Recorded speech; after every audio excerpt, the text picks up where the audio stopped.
Hello everyone, कैसे हैं आप सब। एक बार पुनः शिव कोचिंग क्लासेस पर स्वागत है। उम्मीद करता हूं आप सब अच्छे होंगे, मस्त होंगे, बेहतर होंगे। आप सभी की पढ़ाई बेहतर चल रही होगी।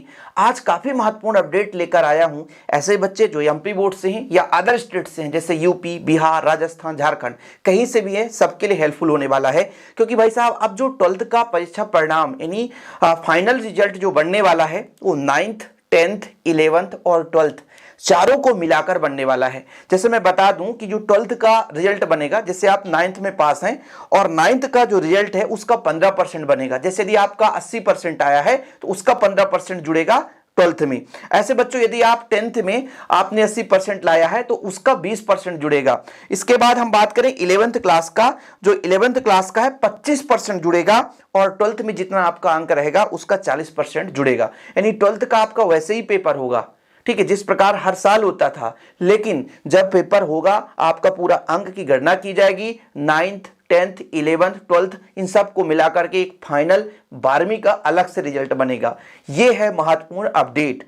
अब बच्चों के मन में डाउट होगा कि सर, हम एग्जाम 2025 में देंगे, क्या इसी वर्ष लागू होगा? तो बच्चों, मैं आपसे बता दूं कि केवल 10% चांसेस है, बाकी 90% चांसेस नहीं है। क्योंकि अपडेट 26 तारीख को निकल कर आया था। 2-3 दिन बाद लेट मैं ये वीडियो आपको प्रोवाइड कर रहा हूं ताकि थोड़ा सा उसका एनालिसिस कर सकूं। तो यहां पर यह बताया गया कि जो एनसीईआरटी द्वारा, भाई देखो, हमारे एमपी बोर्ड में भी एनसीईआरटी लागू है। ऐसे मैक्सिमम स्टेट बोर्डों में एनसीईआरटी लागू हो चुका है, कुछ जगह लागू नहीं है। तो ऐसा माना जा रहा था, केंद्र सरकार का मानना यह है कि हर स्टेट बोर्ड का जो रिजल्ट की मान्यता है थोड़ा सा उतना अच्छा नहीं है, अलग नहीं है। तो इस तरीके से बच्चों के परख को ध्यान में रखते हुए और पूरे जितने भी 9th से 12th तक में कितना एक्टिविटी था उसका एक बढ़िया रिजल्ट बनाया जाए और वो पूरे इंडिया में मान रहेगा कि भाई साहब, ये आपका 12th का रिजल्ट है, सबको इक्वल माना जाएगा। ऐसा नहीं माना जाएगा कि आप बिहार बोर्ड से थे तो आप ऐसे पढ़े होंगे, वैसे पढ़े होंगे। मतलब एक इक्वल बनाने के लिए, सभी बच्चों को समान बनाने के लिए ऐसा नीति बनाने की कोशिश कर रहे हैं। अभी ये लागू नहीं हुआ है, अभी बता रहा हूं। 2025 में जो एग्जाम देंगे उसमें 10% चांसेस है ये लागू होने के लिए, बाकी लागू नहीं हुआ है। क्यों?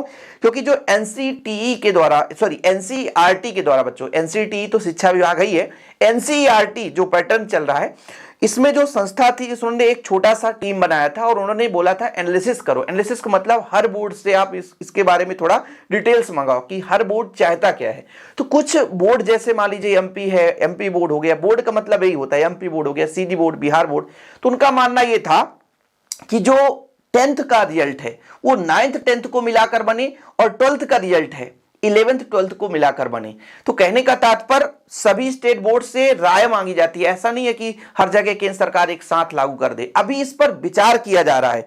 मैं आपको बता दूं, न्यूज में आया था कि भाई साहब, ये जो है जून में पेश कर दी गई है, ठीक है, जून 2024 में पेश की गई है। लेकिन अभी यह सुझाव दिया गया है, अभी इस पर विचार किया जाएगा, मंथन किया जाएगा। क्योंकि भाई, देश की सभी शिक्षा बोर्ड को बराबर स्तर पर लाने के लिए राष्ट्रीय शिक्षा नीति 2020 के आधार पर एनसीईआरटी की नई संस्था परखनी है रिपोर्ट तैयार की है। मतलब जो नई एनसीईआरटी के द्वारा, नई शिक्षा नीति के द्वारा पढ़ाई कराया जाएगा, उसके तहत यह बनाया गया है कि क्लास 12th की मार्कशीट के पैटर्न में हो सकता है बदलाव, हो सकता है, अभी हुआ नहीं है। तो 2025 में जो एग्जाम देने वाले हैं वो बच्चे बिल्कुल निष्फिक्र रहें, बेहतर रूप से आप तैयारी करते रहें। आपको किसी भी प्रकार से कोई टेंशन नहीं लेना है। लेकिन बात रही जो बच्चे 9th में हैं, जो बच्चे 10th में हैं, जो बच्चे 11th में हैं, इनको जो मटर गश्ती के साथ, टाइम पास के साथ पढ़ाई करते थे कि 9th है भैया, 9th के रिजल्ट का कोई वैल्यू है नहीं, 10th है भैया, हमें तो मुख्य रूप से 12th में टॉप करना है, 11th है, रहने दो, किसी कदर पास हो जाएंगे, तो उन बच्चों का ज्यादा लॉस होगा। भाई, इस वीडियो को शेयर कर देना उन बच्चों तक, ठीक है, जो ऐसे ही मटर गश्ती से घूमते रहते हैं और बोलते हैं एग्जाम टाइम में हम 1 महीना पढ़ेंगे, हम तो टॉप कर देंगे, हमें कोई फर्क ही नहीं पड़ता। तो मैं आप लोगों से रिक्वेस्ट करता हूं कि जो भी इस वीडियो को देख रहे हैं उन बच्चों तक जरूर शेयर करें। क्योंकि जो 9th, 10th और 11th में हैं वो लोग अच्छे तरीके से तैयारी शुरू करें, मेहनत करें। 9th में भी आपका अच्छा परसेंट होना चाहिए। जैसे आप चाहते हो कि 12th में हमारे कितने परसेंट आए, 90 से ऊपर आए, तो फिर आपको 9th में भी अच्छे परसेंट रहना चाहिए, क्योंकि उसका 15% जुड़ेगा ना। 10th का भी, ठीक है, और इसके बाद 11th का भी, और फिर 12th का 40% जुड़ेगा। तो परसेंटेज का कैलकुलेशन आपको पता होना चाहिए। जैसे मैं कह दूं 10th में आपकी 80% थे, तो जब फाइनल रिजल्ट बनेगा 12th का तो उसका 20% जुड़ जाएगा, क्योंकि 80 का 20% 16% होता है। आप 80 गुणे 20/100 करना तो आपका 16 आ जाएगा, तो 16 नंबर आपका यानी 16% जुड़ जाएगा बोर्ड एग्जाम में 12th के फाइनल रिजल्ट में। तो ये रही महत्वपूर्ण अपडेट।